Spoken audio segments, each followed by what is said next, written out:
Como se sabe, praticamente toda a sua história, a Rússia só fez conquistar estados vizinhos e escravizar suas populações. A política externa agressiva sempre marcou quase todos os seus governantes, independentemente do título.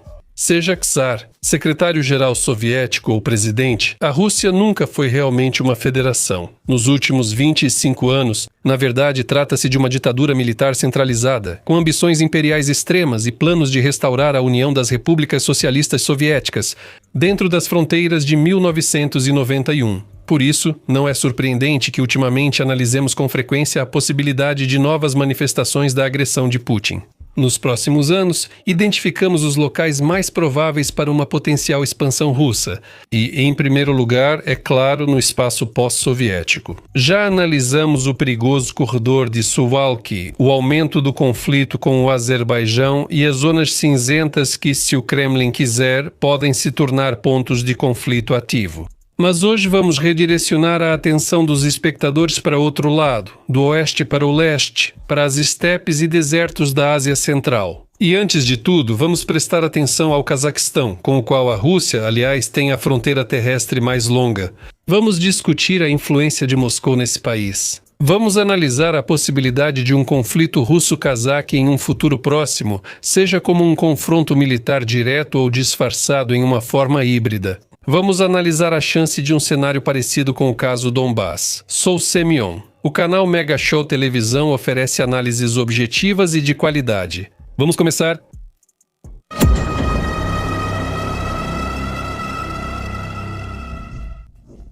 Um pouco de teoria. Comecemos pelos anos 90, quando a elite intelectual do Ocidente e de outros lugares se fascinava pelo livro O Grande Tabuleiro de Xadrez, a supremacia americana e seus imperativos geoestratégicos. O autor era Zbigniew Brzezinski, renomado cientista político do século XX e ex-conselheiro de Segurança Nacional dos Estados Unidos da América. Este livro continua sendo um clássico da ciência política. Por quê? Porque nela foi praticamente prevista a retomada do imperialismo russo e a tentativa de restaurar sua influência no espaço pós-soviético. Isso numa época em que quase todos os políticos do mundo civilizado acreditavam que, após o colapso da União das Repúblicas Socialistas Soviéticas enfraquecida economicamente e pela guerra na Chechênia, a Rússia não era mais ameaça séria ao Ocidente. Com o tempo, ela iria, mesmo com dificuldade, se integrar ao mundo global de democracia e valores liberais. A citação mais famosa de Brzezinski, é claro, é a previsão factual da atual guerra russo-ucraniana. Sua previsão analítica já foi citada centenas de milhares de vezes, se não milhões, e soava mais ou menos assim. Sem a Ucrânia, a Rússia deixará de ser um império eurasiático. Sem a Ucrânia, a Rússia ainda pode lutar pelo status imperial. Mas então ela se tornaria principalmente um Estado imperial asiático e muito provavelmente seria arrastada para conflitos exaustivos que surgem na Ásia Central, que, ao passar por isso, ficaria ressentida pela perda da recente independência e receberia apoio de estados islâmicos amigos ao sul. Se nos anos 90 isso era apenas uma reflexão de um estrategista político experiente, hoje em dia já é simplesmente inútil discutir essa afirmação. Mas hoje, o que nos interessa não é tanto o caso ucraniano, mas sim a análise de Brzezinski sobre o Cazaquistão e a região da Ásia Central como um todo. Mesmo com a frase já dita, fica claro que se Moscou fracassar no Ocidente e não recuperar a Ucrânia, será forçada a voltar-se para o leste, rumo à Ásia Central e causar confusão lá. Essa é uma realidade bastante objetiva, pois a essência imperial da Rússia inevitavelmente exigirá uma saída alternativa, uma espécie de compensação pela derrota sofrida. A menos que, até lá, a própria Rússia sofra mudanças profundas que alterem radicalmente seu regime totalitário. Ou seja, não basta a morte física de Putin, é preciso desmontar completamente o putinismo, afinal, não é por acaso. O próprio Brzezinski aponta diretamente que a Rússia pode ser ou um império ou uma democracia, mas não as duas coisas ao mesmo tempo.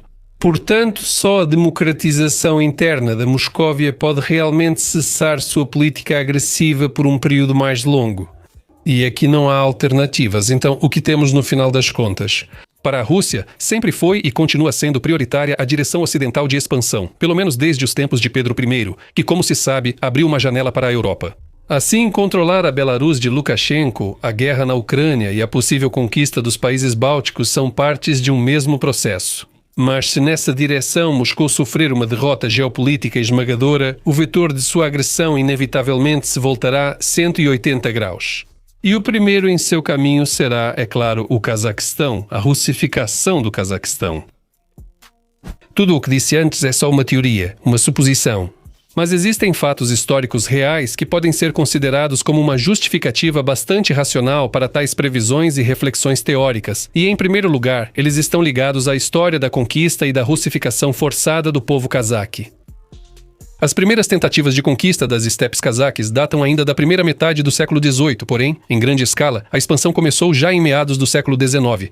Aproveitando a desintegração do Kanato do Cazaquistão das Juzes e a Guerra Civil, o Império Russo iniciou seu avanço agressivo para o interior da Ásia Central. Esse processo foi concluído na década de 1870 com a criação dos governos gerais do Turquestão e das estepes. A conquista dos povos da Ásia Central envolveu saques e assassinatos dos que resistiam aos ocupantes. Depois, as autoridades russas adotaram a russificação das elites locais para garantir lealdade, mas nem sempre teve sucesso. Os cazaques amantes da liberdade se revoltaram várias vezes, sendo a maior a revolta de Andijan em 1898, mas todas foram brutalmente reprimidas. No entanto, para ser sincero, no período pré-soviético, o assentamento de russos no Cazaquistão foi extremamente insignificante, pois poucos desejavam sair das regiões centrais da Rússia para as estepes. Não surpreende que, segundo o único censo do Império Russo, em 1897, os grandes russos no atual Cazaquistão eram pouco mais de 10%. Na prática, isso mantinha a monoetnicidade da região. Porém, ainda na União das Repúblicas Socialistas Soviéticas, processos de mudança artificial da composição étnica do Cazaquistão foram acelerados. Isso foi facilitado pelas infames industrializações, coletivizações e repressões de Stalin. Assim, durante a construção de muitos empreendimentos industriais, havia muitos engenheiros e operários de origem russa, dos quais uma parte significativa acabou se estabelecendo ali mesmo no Cazaquistão. Além disso, um certo número de prisioneiros políticos e seus filhos. Eles eram enviados não para a Sibéria ou para o extremo norte do Cazaquistão, mas para as estepes do Cazaquistão. Após ser derrotado por Stalin, Lev Trotsky perdeu todos os cargos e foi exilado para Alma-Ata. Outro exemplo. No Cazaquistão existiu o famoso campo de Akmolinsk para esposas de traidores da pátria, conhecido na União, onde estavam presas mulheres apenas por seus maridos serem vítimas da repressão. Mesmo após cumprir a pena, os prisioneiros não podiam voltar à terra natal e permaneciam em um assentamento próximo ao campo. Já os cazaques, especialmente aqueles que se recusavam a entrar nos kolkhozes, pelo contrário, eram deportados para longe de suas terras natais, para a tundra, a taiga, para o ensolarado Magadã ou para a bem conhecida Colima, famosa entre todos os cidadãos soviéticos. Devido à migração, o censo de 1939 revelou que quase 40% da população do Cazaquistão era russa. A principal migração em massa de outros povos foi a famosa epopeia da elevação das terras virgens.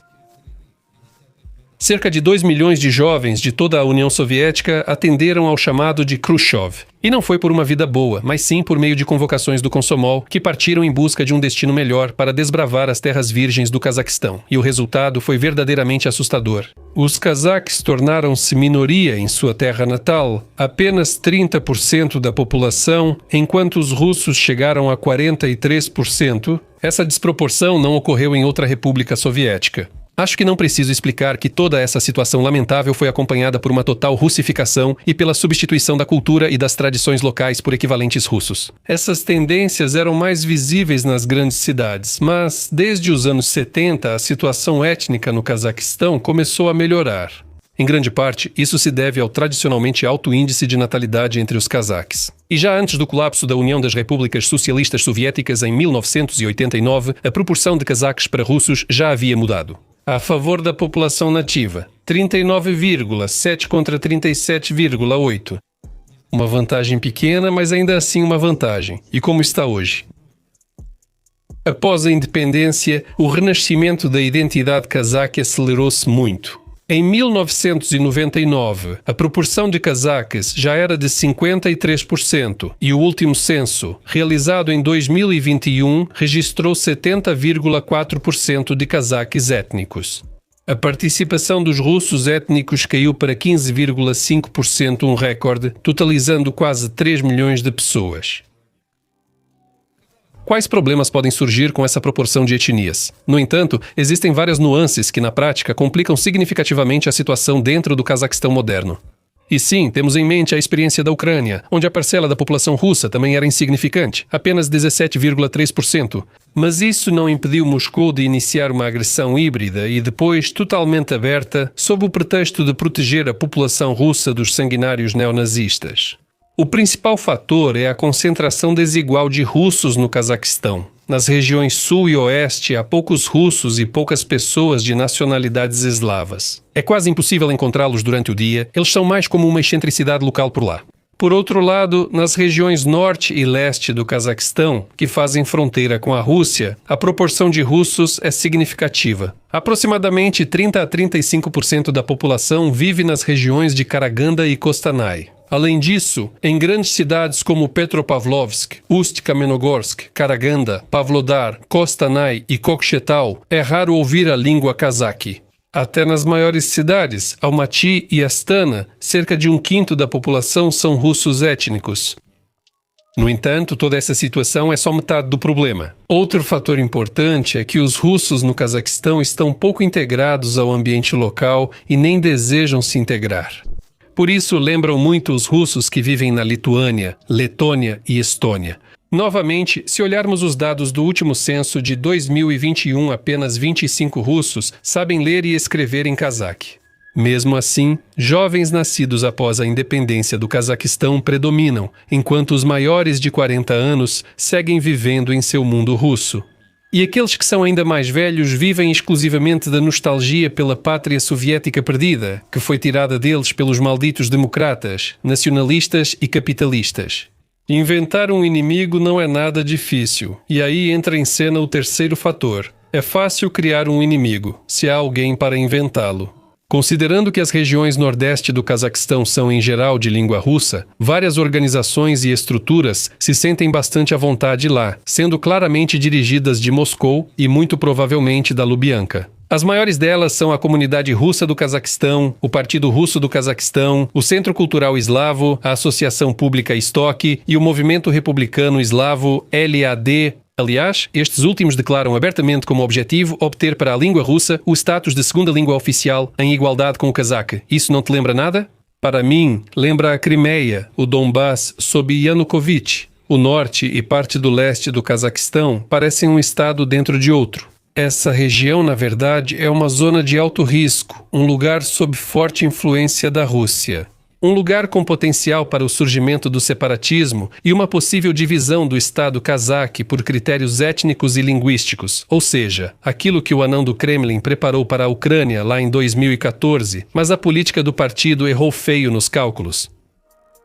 O perigo potencial nem sempre é real, pois depende da combinação de vários fatores no momento. E, em primeiro lugar, depende da política das autoridades do Cazaquistão para prevenir o surgimento do separatismo nas regiões Nordeste e, de modo geral, para combater a Federação Russa como um todo. Aqui os resultados são bem contraditórios. Nursultan Nazarbayev e Kassym-Jomart Tokayev evitam deliberadamente que forças pró-russas acessem o poder central, sobretudo nas áreas de segurança. Essa política se destaca positivamente em comparação à Ucrânia sob Yanukovych.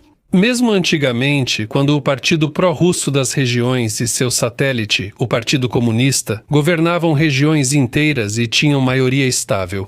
Na Rada Suprema controlavam o governo, órgãos de segurança e serviços secretos. Lembrem-se pelo menos do agora quase esquecido Alexander Yakimenko, que chefiava o serviço de segurança da Ucrânia e tranquilamente carregava no bolso um passaporte com a águia de 2 cabeças. No Cazaquistão, essa situação é excluída a priori. Apenas cazaques étnicos têm acesso à elite política mais alta, e mesmo assim, não são todos.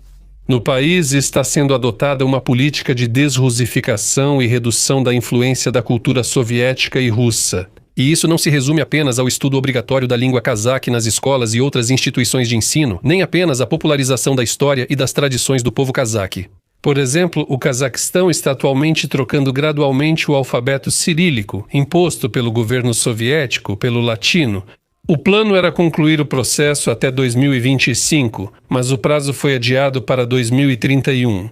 Esse abandono do passado arcaico não é só simbólico, refletindo a integração ao mundo ocidental, mas também possui um aspecto prático. Afinal, a mudança de alfabetos inevitavelmente vai contribuir para o fortalecimento da barreira cultural com o tão lembrado mundo russo, especialmente entre a geração mais jovem.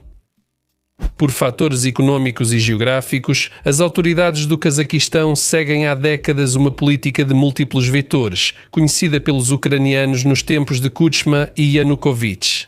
Enquanto a Ucrânia se equilibrava entre Europa e Rússia, o Cazaquistão está entre os interesses da China e da Rússia. Ainda vamos falar sobre o fator chinês nas relações das elites cazaques, mas por enquanto, algumas palavras sobre a influência econômica e política de Moscou sobre Astana. Ao contrário da Ucrânia, que em 2014 fez sua escolha histórica a favor da integração euro-atlântica, o Cazaquistão entrou em todas as organizações de integração controladas por Moscou. Entre elas estão a União Econômica Eurasiana, a União Aduaneira, o Espaço Econômico Eurasiano e, claro, a Organização do Tratado de Segurança Coletiva. Esta última é mais conhecida para nós como o análogo russo da OTAN. A dependência do Cazaquistão em relação às estruturas russas é reforçada pela presença de bases militares russas em seu território. Para ser exato, não são exatamente bases militares estacionárias, como na Transnistria, Abcásia e Ossétia do Sul, e muito menos como a frota do Mar Negro em Sevastopol. A escala é diferente. A Rússia aluga 7 grandes instalações militares de teste no Cazaquistão. O famoso Cosmódromo de Baikonur continua sendo uma instalação-chave do programa espacial russo, incluindo voos tripulados. Destacam-se também o campo de testes estratégico de defesa antiaérea e antimísseis Sarychagan e um centro radiotécnico em Priozersk, região de Karaganda. Os demais são campos de testes de voo para a aviação militar. Além disso, o contingente russo total não é muito grande, não ultrapassa 1.000 pessoas. Além disso, a maioria deles são contratados e pessoal técnico e de engenharia, o que claramente não constitui um grupo de ataque. Na véspera da anexação da Crimeia, a frota russa do Mar Negro contava com pelo menos 15.000 militares. Claro, é necessário levar em conta também que o próprio fato da presença militar russa já representa um risco de instabilidade. A experiência anterior mostra que até mesmo esses objetos podem ser usados como base para futuras ações híbridas, disfarçadas de engenheiros e pessoal de manutenção. Sempre dá para trazer centenas desses Girkin, Strelkov e outros, e, em caso de qualquer desestabilização política no Cazaquistão, fatores de estabilização podem desempenhar um papel decisivo, como aconteceu em 2014 em Donbass. Ainda assim, não recomendo gritar antes da hora. Chefe, está tudo perdido. De qualquer forma, por enquanto, já que no momento existem alguns fatores importantes que, mesmo que mal e porcamente, ainda contêm as ambições desenfreadas dos estrategistas do Kremlin. E o primeiro deles, como você corretamente adivinhou, é a China. Nas últimas décadas, a liderança do Cazaquistão fez tudo o que pôde para se aproximar ao máximo da China, em oposição à Rússia, e conseguiu muito nesse campo. Hoje, a maioria dos produtos cazaques é exportada para a China, que também é o principal importador do Cazaquistão. Considerando a dependência extremamente significativa da Rússia em relação à China, pode-se afirmar com confiança que, na situação atual, Putin dificilmente arriscaria tomar qualquer ação agressiva sem antes obter a aprovação ou pelo menos o consentimento silencioso do camarada Xi. Outro fator importante é que, com as sanções econômicas, a Rússia precisa urgentemente de canais confiáveis e estáveis para obter produtos sancionados. E também de chips, microcircuitos e semicondutores, essenciais para a precisão dos mísseis. Como já falei antes, uma rota logística é o Cáucaso e a outra a Ásia Central. Sem passar pelo Cazaquistão, Putin não consegue de jeito nenhum. Por isso, pelo menos até o fim da guerra russo-ucraniana. Para Moscou, não é vantajoso desestabilizar o Cazaquistão ou promover rebeliões separatistas no país. A estabilidade política interna é essencial para manter o fornecimento estável de mercadorias proibidas. O terceiro fator que impede a implementação de planos agressivos em Moscou é a estabilidade do regime governante no Cazaquistão. Não é segredo para ninguém que, na primavera de 2014, Putin tomou a Crimeia facilmente e iniciou uma guerra híbrida. Isso ocorreu devido à instabilidade do governo pós-Maidan de Turchinov e Yatsenyuk. e ao colapso do aparato estatal, principalmente no Sudeste. Quando o governo pró-europeu se fortaleceu e retomou o controle do Estado, a atividade da Primavera Russa caiu muito. Sem a intervenção do grupo terrorista de Girkin Strelkov, República Popular de Donetsk e República Popular de Lugansk teriam acabado sem nem nascer de fato. Essa tendência pode ser facilmente extrapolada para o Cazaquistão, não importa o quão pouco democrática ou até autoritária seja a autoridade do presidente Tokayev. A estabilidade do regime dele reduz muito as chances de sucesso de Putin, principalmente ao apoiar separatistas. Legendas criadas por Dima Torzok. E por mais banal que isso possa soar, mais uma vez enfatizo que o principal fator que torna impossível um ataque da Rússia nos próximos anos, não só ao Cazaquistão, mas a qualquer outro país, é a resistência heroica da Ucrânia. Putin não abrirá uma frente cazaque antes de encerrar a ucraniana. Assim, a Ucrânia está destinada a ser o escudo da Europa e da Ásia Central. Por mais paradoxal que isso possa soar, se haverá ou não um Donbass 2.0, a resposta para essa pergunta ainda será positiva, mas com algumas ressalvas extremamente importantes. Sim, Moscou pode promover uma guerra híbrida no Cazaquistão, incentivando o separatismo russo no Nordeste. Isso é possível. No entanto, somente após pelo menos 5 anos após o fim da guerra russo-ucraniana, Moscou simplesmente vai precisar de uma pausa para lamber suas inúmeras feridas. Perguntas. Para atingir os objetivos dos investimentos ISM, as autoridades russas terão que neutralizar a China a qualquer custo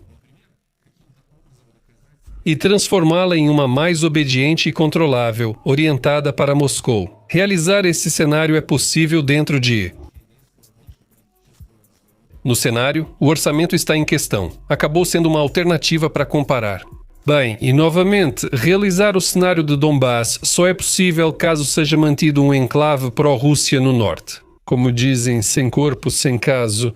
E aqui todas as cartas estão nas mãos das autoridades cazaques, para quem a política de fortalecimento da identidade nacional e cultural não é apenas uma campanha de marketing chamativa, mas uma questão de sobrevivência futura. A derussificação é simplesmente necessária, pois o mundo russo geralmente só chega onde é esperado e chamado. A Ucrânia entendeu isso completamente há 11 anos, mas com atraso. Por isso, todos nós esperamos muito que o Cazaquistão não repita esse cenário. É isso por hoje. Obrigado por assistir, obrigado a todos os patrocinadores pelo apoio ao canal nesses tempos difíceis e nos vemos no próximo episódio do canal. Tchau a todos!